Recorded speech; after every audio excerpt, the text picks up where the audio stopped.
Bismillahirrahmanirrahim. Today I am going to discuss our two last quantities of the chapter work, energy and power. The first one is the work done, the second one is the power, and there is a small concept of efficiency. So this is the second part of the chapter. So before starting this video, please go through the previous one, the part one.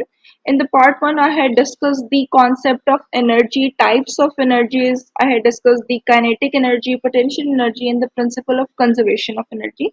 So before starting this video, please go through those notes that will help you out to understand these topics more clearly. So let us start with the definition of the work done. What is work done? It is the product of force and the distance moved in direction of force. So आपको पता है कि distance moved in particular direction is known by an alternative name that is displacement. तो कभी कभी कुछ books में ये भी लिखा होता है कि it is the product of force and displacement. But the key point is that you have to remember that whenever you are calculating the work done, you have to take the distance in which the force is applied. For example, I have a wooden globe and I am applying the force in the forward direction.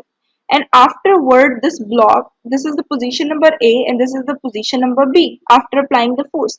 So I have to take this distance for calculating the work done. The distance between the point A and the point B. So this is the work done. Means the product of force and the distance moved in the direction of force. But इस point की वजह से because हम यहाँ पे displacement को multiply कर रहे हैं फोर्स के साथ या हम डायरेक्टेड डिस्टेंस लेते हैं तो बहुत से बच्चे कंफ्यूज हो जाते हैं और उनको लगता है कि work done is a vector quantity but no work done is a scalar quantity and I will suggest कि आप पूरी अपने पास एक लिस्ट बनाते जाएं जैसे जैसे हम फिजिक्स की चैप्टर्स डिस्कस करते जा रहे हैं I am separating out the physics the vector quantities and the scalar quantities.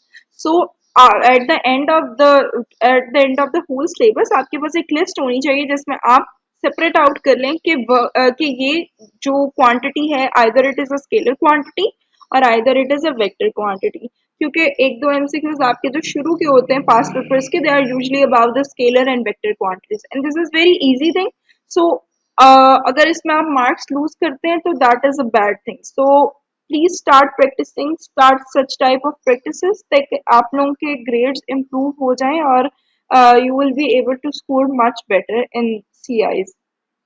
So the work done is the scalar quantity and the unit for the work done we have two unit. The unit number one is Newton meter and the second unit is joule. और हमने previous lecture में भी joule पढ़ा था कि joule एक unit होता है किसके लिए एनर्जी के लिए सो वी हैव सो जो वर्क डन है और एनर्जी है both of these quantity share the same unit और कुछ क्वेश्चंस में हम इनको सेम क्वांटिटीज भी कंसीडर कर लेते हैं जब हम क्वेश्चंस करेंगे थ्योरी के तो आपको ये चीज फर्दर एलेबोरेट हो जाएगी जो फर्स्ट यूनिट है न्यूटन मीटर वो तो आप सिंपली उसके फॉर्मूला से ड्राइव कर सकते हो फोर्स का यूनिट होता है न्यूटन और डिस्टेंस का यूनिट होता है metre so that's why we have a unit which is newton metre and this is the conversion for the newton metre and joule 1 joule is equals to 1 Newton meter. तो अगर आपके पास कभी data आ जाए newton meter में and you have to change into energy और you have to use it as energy तो आप उसको सिंपली कन्वर्ट कर सकते हो तो both quantities are equal the next quantity is power what is the definition of power power is the rate of the work done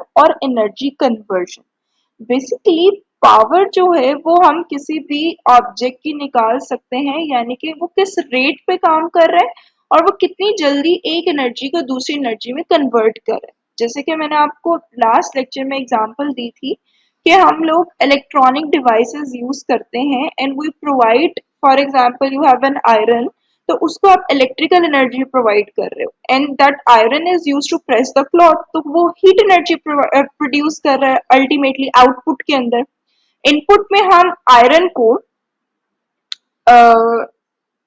iron को हम input energy के तौर पे इलेक्ट्रिसिटी प्रोवाइड कर रहे हैं विच इज इलेक्ट्रिकल एनर्जी ठीक है इलेक्ट्रिसिटी प्रोवाइड कर रहे हैं और आउटपुट में जो आयरन है वो थर्मल एनर्जी प्रोड्यूस कर रहे हैं। ठीक है, तो इसका मतलब है कि one type of energy is converting into another type of energy. So ये जो रेट है कन्वर्जन का, that is known as power. So there are two formulas. One is power equals to work done over time and the second one is power equals to energy over time.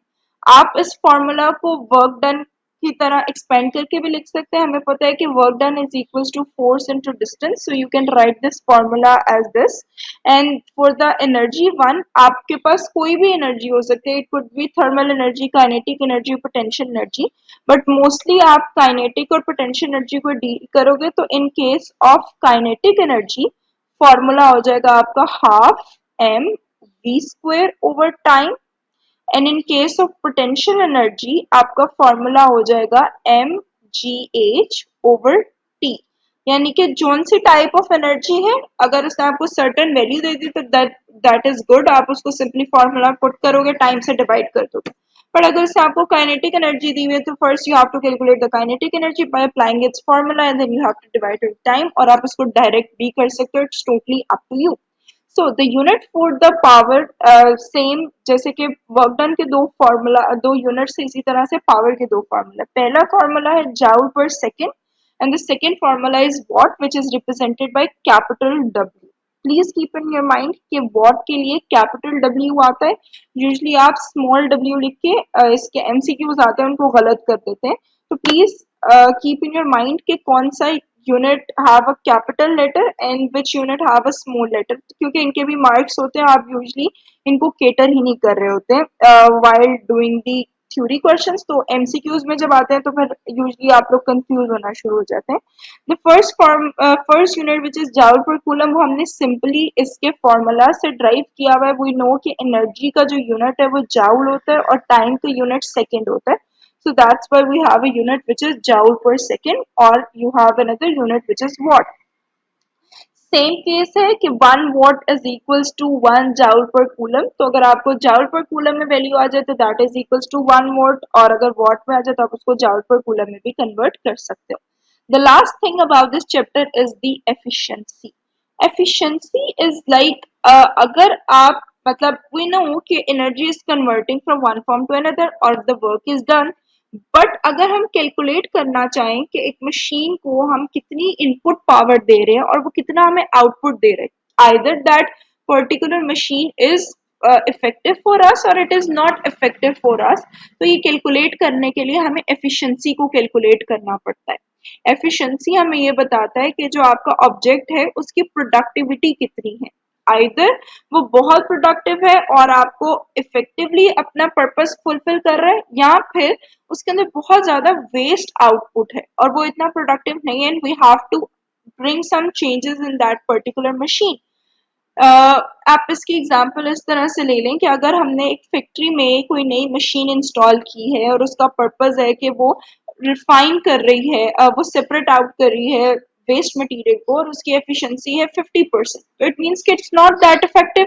वो 50% waste generate कर रही है और 50% वो useful output generate कर रही है.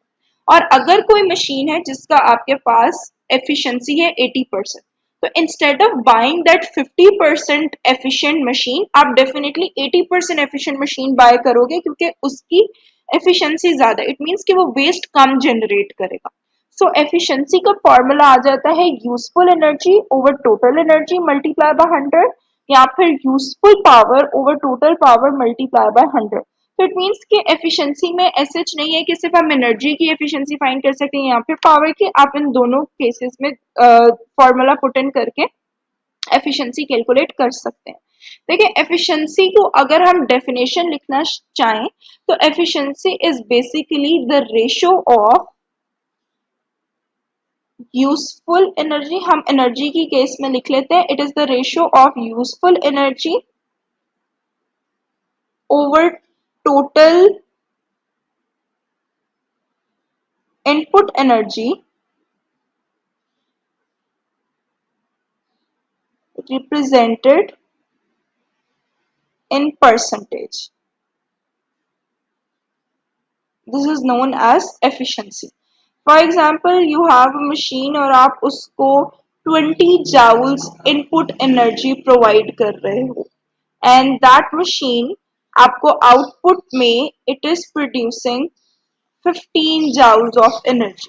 So if you have to calculate its energy, तो आप क्या करेंगे? Output energy over input energy is equals to 15 joule divided by 20 multiplied by 100. तो जो भी आंसर आएगा that will be the efficiency of this particular system.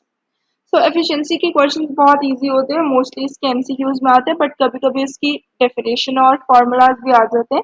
तो ये चैप्टर ज्यादा डिफिकल्ट नहीं है। इस चैप्टर के अंदर अगर मैं सम अप करूं तो आपको काइनेटिक और पोटेंशियल एनर्जी का फॉर्मूला आना चाहिए, आपको उनकी डेफिनेशन आनी चाहिए, आपको वर्क डन का यूनिट वर्क डन की डेफिनेशन आनी चाहिए, उसके फॉर्मूलाज आने चाहिए, एफिशिएंसी की डेफिनेशन और एफिशिएंसी का फॉर्मूला आना चाहिए। तो ये बहुत इजी चैप्टर है और इसके एमसीक्यूज भी और थ्योरी क्वेश्चंस भी हो जाते हैं, बट आपका कॉन्सेप्ट बस क्लियर होना चाहिए। So please go through these notes और अगर आपको कोई भी प्रॉब्लम होती है तो you can ask. Thank you so much.